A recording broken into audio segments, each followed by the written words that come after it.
Olá, meu querido irmão, minha querida irmã, que bom estarmos aqui mais uma vez para podermos desfrutar da palavra de Deus juntos. Apesar da comunhão virtual, nós queremos expor algo aqui que realmente Deus tem falado no nosso coração. É importante para você, é importante para mim, porque os fundamentos da palavra de Deus, elas são vida, eles são vida e vida em abundância para todos nós. E nesse momento eu quero orar para que Deus nos abençoe, tanto a mim na hora de ministrar, como a você que vai receber a palavra de Deus, que todos nós que temos a mente de Cristo sejamos impactados pela palavra do Senhor. Vamos orar. Pai amado, Deus bendito, muito obrigado, porque nessa manhã, mais uma vez, as misericórdias do Senhor se renovaram sobre as nossas vidas.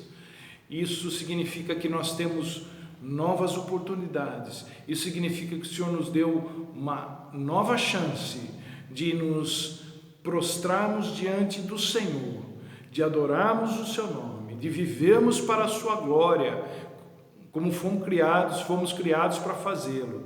Que o Senhor nos ajude agora na ministração dessa tua palavra santa e bendita, que as nossas vidas sejam alcançadas, que a nossa mente seja impactada, o nosso espírito restaurado, a nossa alma confortada e direcionada para aquilo que o Senhor tem para nós. Em nome de Jesus, derrama a tua graça sobre essa vida, sobre esse lar que está nos assistindo, sobre essa família que está nos assistindo, nos vendo nesse momento. Em nome de Jesus, que haja paz, alegria, prosperidade nessa casa, nessa vida, nessa família, em nome de Jesus. Amém. Amém. Hoje o texto que Deus nos deu se encontra na primeira carta de Paulo aos Coríntios, capítulo 11. É um texto clássico da ceia do Senhor, já que nós estamos hoje celebrando aqui na nossa comunidade a ceia do Senhor. Então, primeira de Paulo aos Coríntios, capítulo 11, dos versos 23 a 26. Paulo diz o seguinte: pois eu recebi do Senhor o que também lhes entreguei. E o que Paulo recebeu do Senhor? Que o Senhor Jesus, na noite em que foi traído, tomou o pão e, tendo dado graças, partiu e disse: isto é o meu corpo, que é dado em favor de vocês, façam isto em memória de mim. Da mesma forma, depois da ceia, ele tomou o cálice e disse: esse cálice é a nova aliança no meu sangue. Façam isso sempre que o beberem em memória de mim. E aí Paulo fala: porque sempre que vocês comerem desse pão e beberem deste cálice, vocês, ou seja, nós, anunciamos, proclamamos a morte do Senhor Jesus até que ele venha, até que ele volte. Até aí. Gente, hoje tudo que eu tenho para oferecer para vocês em termos de palavra é a boa e velha palavra de Deus. Nenhuma doutrina nova, nenhuma revelação que Deus tenha me dado exclusivamente, nada de novo, apenas uma palavra que eu creio que é cheia do poder do Espírito Santo para a sua vida, porque tudo que Deus fez por nós, tudo que Deus está fazendo por nós, tudo que Deus quer fazer na minha vida e na sua vida é nos encher com o seu Espírito Santo, para que haja poder nas nossas vidas, poder para vencer o mal, poder para vencer os desejos da carne, poder para vencer o pecado, poder para vencer o maligno e poder para vencer na vida. É isso que Deus quer. Há muitas palavras, muitos textos bíblicos que podem ser absorvidos por qualquer tipo de pessoa. Por exemplo, os provérbios, o Eclesiastes são palavras de sabedoria, gotas de sabedoria porque as pessoas inclusive usam, esses coaches da vida usam muito aqueles provérbios, a maioria deles de Salomão, o ensino do Eclesiastes, do pregador, são coisas que qualquer pessoa, independentemente de ter Jesus ou não na sua vida, esses ensinamentos podem ser absorvidos e utilizados na sua vida. Mas essa palavra que Paulo nos diz aqui não é assim. Essa palavra é exclusiva para quem tem Jesus, é exclusiva para quem tem comunhão com Deus através de Jesus Cristo. E Paulo começa dizendo, para quem lê o texto, que ele está nos passando aquilo que recebeu diretamente do Senhor Jesus. Não foi de terceiros que ele ouviu isso. Ele ouviu diretamente de Jesus. E desde então isso tem passado de geração em geração aos que creem em Jesus. E não é qualquer ensinamento que está sendo passado para nós aqui, não. Não se trata apenas de uma doutrina, não se trata apenas de um ritual. O que Paulo está nos passando aqui é o poder de Deus que nos transforma à sua imagem e semelhança, é o poder de Deus que nos dá acesso ao Santo dos Santos, é o poder de Deus que nos dá a vida eterna.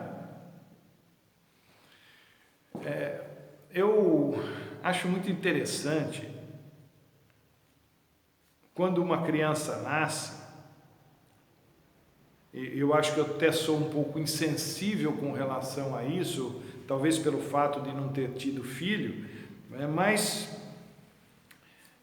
quando uma criança nasce é muito interessante porque as pessoas começam a comentar, a falar sobre a criança, não é? A aparência da criança. Então, olha como ela é parecida com o pai. A criança acabou de nascer. Olha como ela é parecida com a mãe. A testa é da avó. Os olhos são do bisavô. Aquela coisinha que para mim tem cara de joelho, é meio informe, né? É parecida com alguém. E por que as pessoas têm essa visão da aparência da criança? Porque semelhanças, elas só conseguem ser notadas por quem conhece de onde elas vieram. Há coisas que eu herdei geneticamente do meu pai que eu não gosto. No entanto, elas estão aí e não há nada que eu possa fazer sobre isso. Quem conheceu meu pai, olha para mim e diz, é filho do Wilson. Não tenho que tirar nem pôr. Olha para minha cara e vê meu pai. Esculpido em mármore Carrara. E Jesus é a cara do Pai. Ele tem o jeito de Deus Pai. Ele tem o caráter de Deus Pai. Ele tem a onipotência de Deus Pai agora. Ele tem a onisciência de Deus Pai. Ele tem a onipresença de Deus Pai. Enfim, Jesus tem tudo de Deus Pai. Ele é Deus como Deus Pai. E quem olha para Jesus não tem dúvidas de que ele é quem diz ser o Filho de Deus Pai, o Filho do Deus vivo. Durante séculos, milênios para dizer a verdade, para ser mais exato, a celebração da Páscoa pelos judeus e o seu significado tem sido passados de geração em geração. E essa história, essa saga, ela fala sobre como Deus, de forma maravilhosa, de forma miraculosa, tremenda, poderosa, libertou o povo da escravidão do Egito e os conduziu até a terra prometida. E nesse texto que Paulo nos traz, Jesus dá um novo significado a esse tipo de celebração. Enquanto que a Páscoa dos judeus se utilizava simbolicamente do sangue de um cordeiro para perdão dos pecados do povo, para libertação, Jesus foi e sempre será o Cordeiro de Deus que tira o pecado do mundo. E isso ele fez de uma vez por todas. Jesus é a morte de Jesus é a consumação, a realização de tudo aquilo que o Velho Testamento preconizava no sacrifício do cordeiro, do animalzinho, do cordeiro pascal. A diferença é que há um poder em Jesus que o faz ser único, diferente de tudo o que se já fez em termos de ritual, em termos de sacrifício. Jesus não precisa ser sacrificado de novo e de novo. Jesus não pode e nem deve ser esquecido. O sacrifício dele não pode e não deve ser esquecido. O sacrifício dele não deve ser ignorado. O corpo dele foi dado por nós, foi partido por nós, e o sangue dele é a nova aliança de Deus com o homem. Gente, a ceia do Senhor nem é uma refeição, não nos moldes que nós a realizamos aqui no Brasil, mas uma coisa é fato: embora ela não seja uma refeição, ela é poder de Deus, é esperança de vida eterna, é expectativa da volta de Jesus. Ela é uma bomba de efeito espiritual e cósmico, e a gente não pode ficar alheio, insensível a isso. Isto é o meu corpo que é dado em favor de vocês, disse Jesus. Então, vejam vocês que Jesus coloca isso de uma forma muito pessoal. Ele deu a sua vida por mim. Mas quem é o Wilson? Quem sou eu? Num universo de bilhões de pessoas, de gente que é importante ou se considera importante, de gente que marcou a história.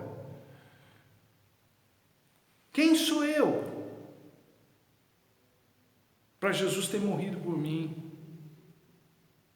Eu sou alguém a quem Deus ama de tal maneira a ponto de ter dado o seu único filho para morrer por mim, para que eu tivesse vida eterna, para que eu não perecesse eternamente. Então olha que coisa tremenda eu sou.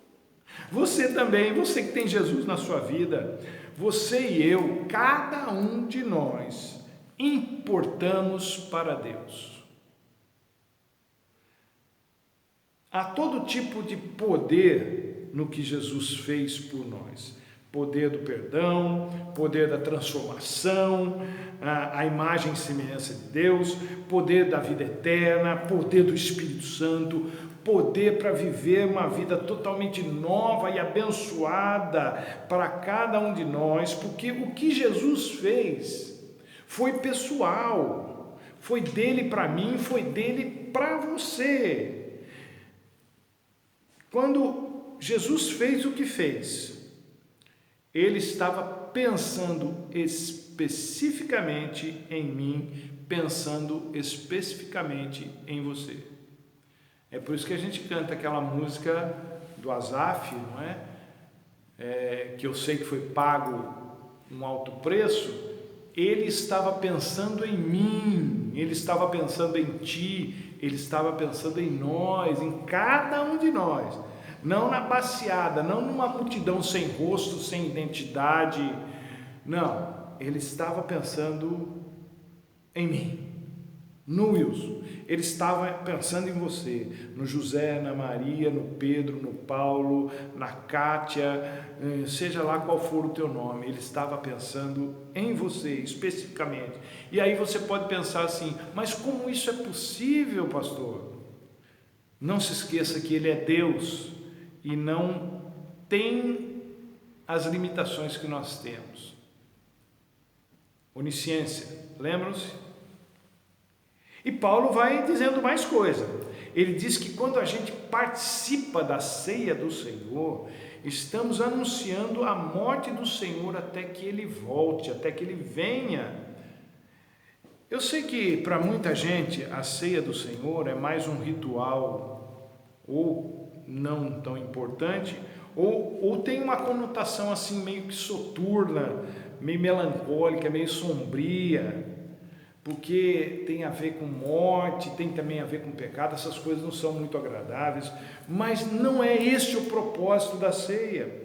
Ceia do Senhor é alegria, ceia do Senhor é festa, ceia do Senhor é avivamento. Toda vez em que os judeus celebravam a Páscoa, era num contexto de grande reavivamento da fé. Quando eles lembravam da experiência dos antepassados no Egito, na travessia do mar, naquele deserto escaldante e tudo que Deus fez pelo povo, quando eles se lembravam disso, o que acontecia? Algo acontecia dentro deles e o povo se voltava para Deus. E que Deus fazia? Deus acabava abençoando o seu povo. Vidas eram transformadas, vidas eram curadas, a fé era restaurada. E por que nós estamos falando sobre isso? Por que falar da ceia do Senhor é tão relevante nos dias de hoje? Porque se a gente se perder naquilo que é básico, porque se a gente se perder naquilo que é fundamental, a igreja vai se tornar apenas um clube para gente que se acha santa. Não vai ser um clube nem de santos, é de gente que pensa que é.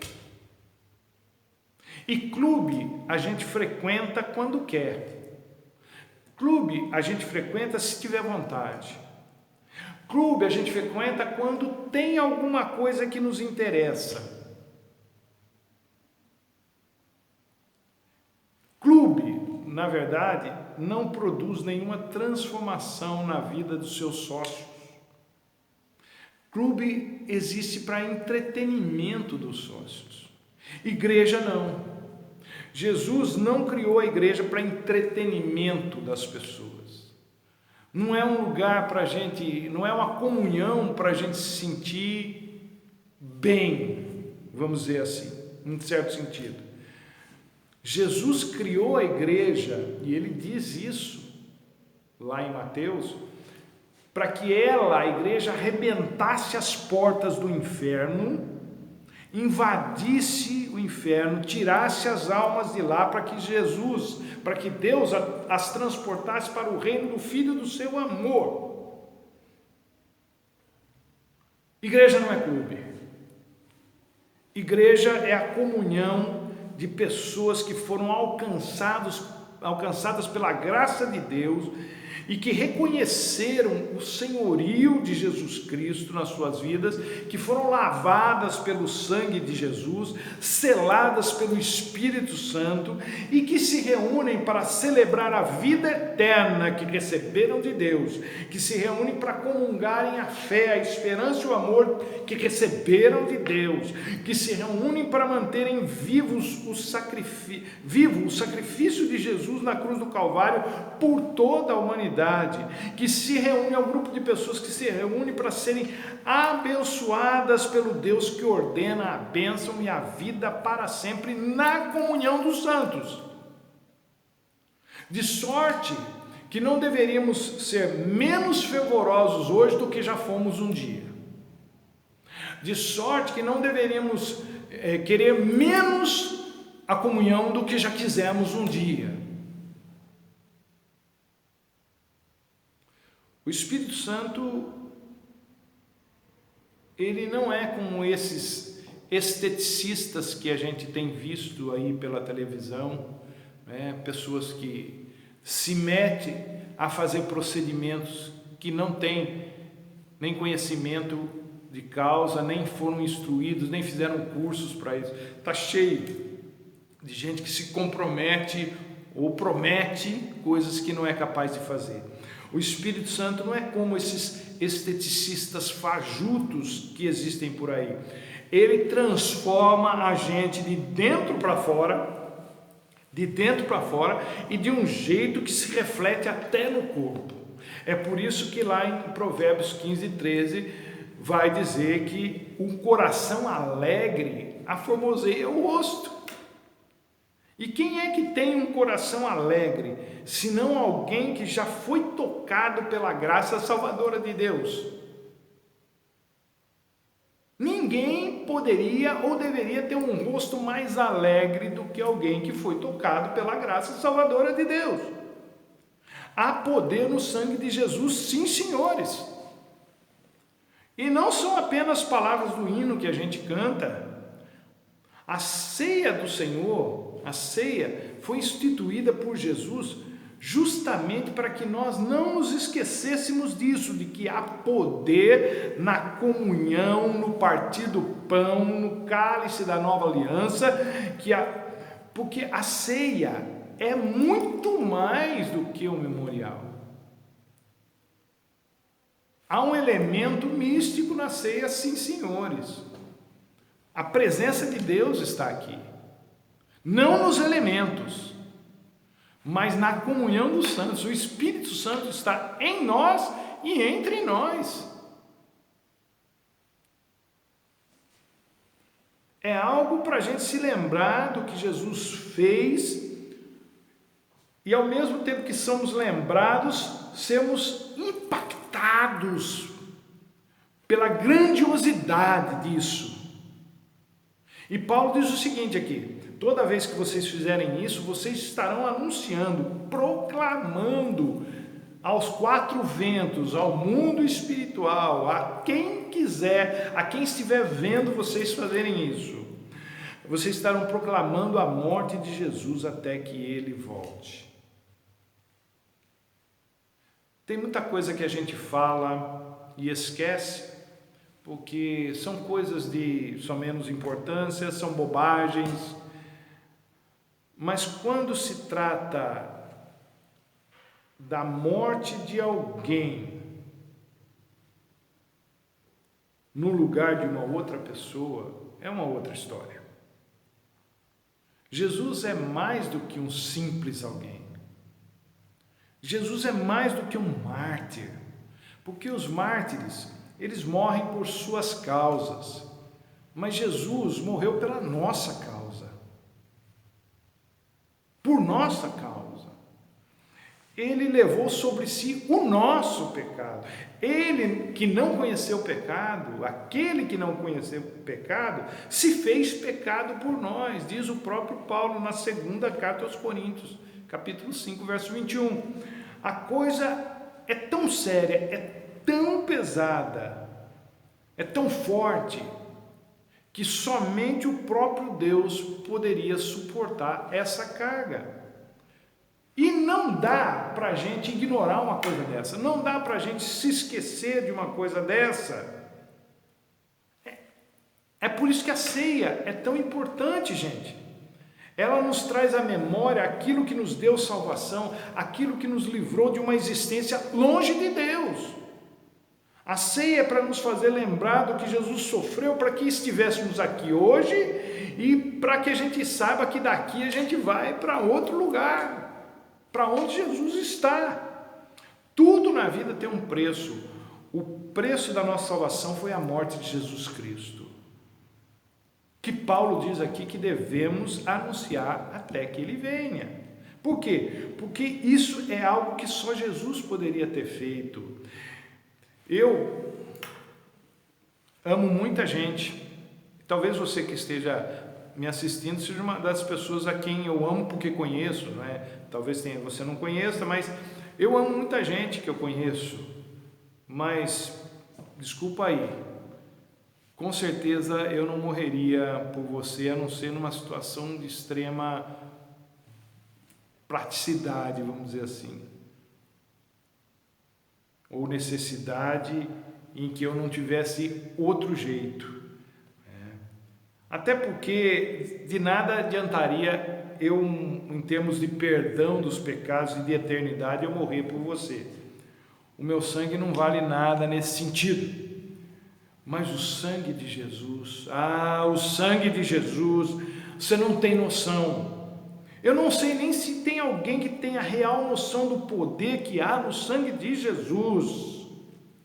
Morte, sangue, cruz são coisas desagradáveis, fazem parte de um cenário desagradável, mas no caso de Jesus, foram coisas necessárias cujo resultado é maravilhoso e eterno para nós. Gente, a morte de Jesus é a nossa vitória, deveria, portanto, ser a nossa maior alegria. Ele venceu a morte, ele ressuscitou, nós ressuscitaremos com ele e como ele. Todas as pessoas que morreram até hoje, todas, continuam em seus túmulos, líderes religiosos, políticos, celebridades, mártires, quem se pensar, com exceção de 2 pessoas da Bíblia, todas estão mortas na onde morreram, na onde foram enterradas, na onde se perderam, pode ser no fundo do mar, pode ser num incêndio, as suas cinzas. Jesus não. Jesus ressuscitou, Ele está vivo. E é isso que nós celebramos na ceia do Senhor. Morte e ressurreição que nos garante a vida eterna com Deus. Gente, Jesus instituiu a ceia, olha isso, na noite em que foi traído. Isso é muito emblemático. Num dos momentos mais difíceis da sua vida, Jesus decidiu passá-lo em comunhão com seus discípulos. Ali no jardim do Getsemane não foi diferente. Pedro, Tiago e João estavam com Jesus, porque Jesus quis tê-los juntos ali. Agora aqui, Jesus está falando com os seus discípulos. Era o meu desejo ter esse último encontro com vocês, um encontro de comunhão. Preparas uma mesa perante mim na presença dos meus inimigos, disse Davi no Salmo 23. De que mesa é essa que Davi estava falando? Da mesa da comunhão, da mesa da ceia. Ceia do Senhor não é frivolidade, não é ritual, é necessidade. Quem quer perdão, vem para a mesa do Senhor. Quem quer comunhão, vem para a mesa do Senhor. Quem quer alegria, vem para a mesa do Senhor. Quem quer paz, vem para a mesa do Senhor. Quem quer cura, vem para a mesa do Senhor. Quem quer libertação, vem para a mesa do Senhor. Quem quer salvação, vem para a mesa do Senhor. Quem quer viver para sempre, vem para a mesa do Senhor. A morte de Jesus não pode ser ignorada por você. Eu duvido que você se esqueceria na sua vida de alguém que salvou a sua vida de um acidente, de um afogamento, e que ao salvar você, acabasse morrendo. A gente vê isso constantemente nos noticiários. Pessoa pulou na água para salvar essa semana dois meninos, essa semana passada, 2 meninos, um deles não sabia nadar, mas pulou assim mesmo, ajudou um deles a sair, o outro morreu e ele também morreu. Esse menino que foi salvo, se ele tiver cabeça, se ele tiver um coração, ele jamais vai se esquecer dessa pessoa que, para salvar a sua vida, morreu no lugar dele. Jesus fez isso não só por uma pessoa, ele fez isso por todos nós. Você não pode se esquecer de Jesus, você não pode ignorar o que Jesus fez para você. A sua salvação está diretamente relacionada à morte de Jesus. Que Deus te ajude, que você entenda que comunhão é fundamental na igreja do Senhor Jesus Cristo. Nós interagimos pelo vídeo, é muito importante, é um meio, mas você está na casa do Senhor, na casa de oração, vamos dizer assim, que a casa do Senhor é você, mas você está na casa de oração, junto com o povo de Deus, junto com as pessoas que professam a mesma fé, e celebrar a ceia junto é obedecer aquilo que Jesus nos diz aqui na primeira carta de Paulo aos Coríntios, no capítulo 11. Paulo nos passou o que nos ensinou. Eu estou dizendo para você o que aprendi com a palavra de Deus.